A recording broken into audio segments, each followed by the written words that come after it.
I interest you in a lullaby or bedtime story before you rest? Both? Lovely. What would you prefer, a soothing lullaby or an unforgettable bedtime story? How about the bedtime story tonight? I know just the one. This is a story you may be familiar with, but not many in the galaxy have heard the true version, which was carefully researched by some of my fellow droids. Would you like to hear it? Yes. Excellent. It's a story about one of the greatest heroes in galactic history. Someone brave, selfless, and clever who defeated the Empire almost entirely by himself. But I'm getting ahead of myself. Please know that you can stop me at any time by simply turning off my panel. Don't worry, I won't be offended. Now, let's begin. Not that long ago, there was a great civil war.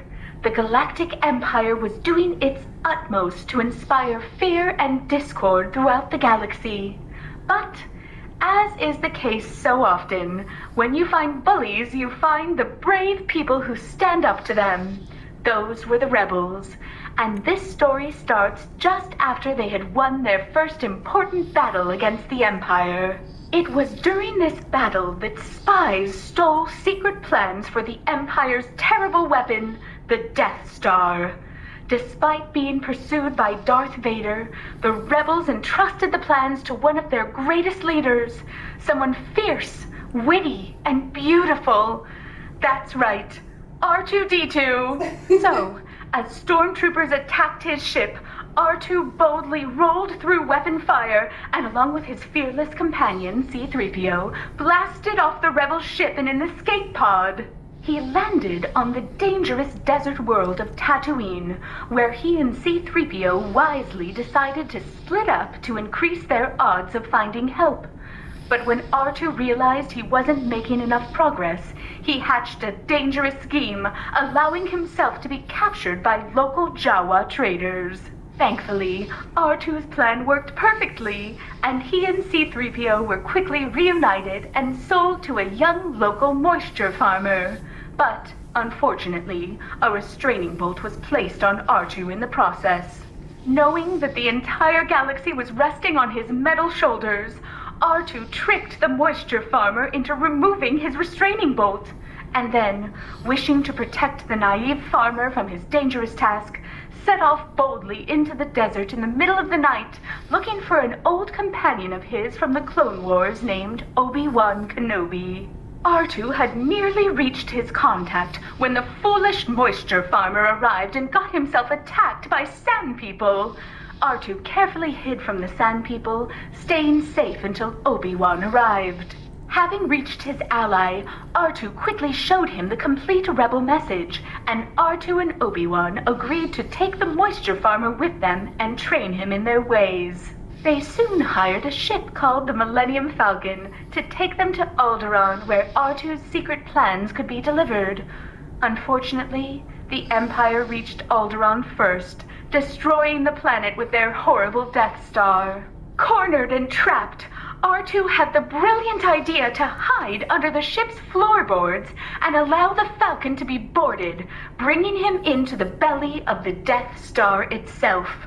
Once inside, R2 wheeled into action, finding a computer terminal and gaining direct access to the Death Star's mainframe. This allowed him to discover that an important rebel leader, Princess Leia Organa, was being held on board. R2 then directed his companions to launch a rescue mission, with R2 providing crucial support by slicing into the Death Star's systems and helping them escape. With the princess secured, R2 and his crew successfully left the Death Star and joined the rest of the rebels on Yavin 4. R2's mission was complete. He had delivered the Death Star plans, and no one could have blamed him for taking a much-deserved break. But no, this shiny hero soldiered on, agreeing to take part in a dangerous assault on the Death Star itself.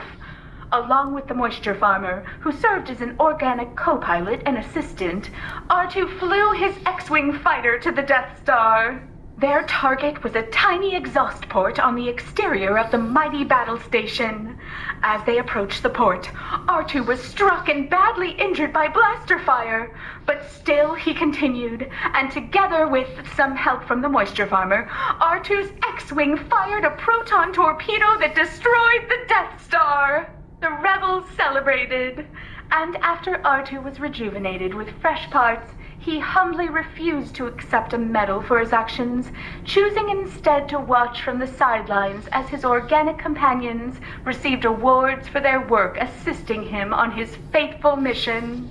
The end. What did you think? Beautiful story. I'm so glad you liked it. Well, thank you so much for listening to that story. It's one of my favorites, and I know most of the other droids on board love it as well. Now, I'm afraid it's getting quite late. I really should let you begin your sleep cycle.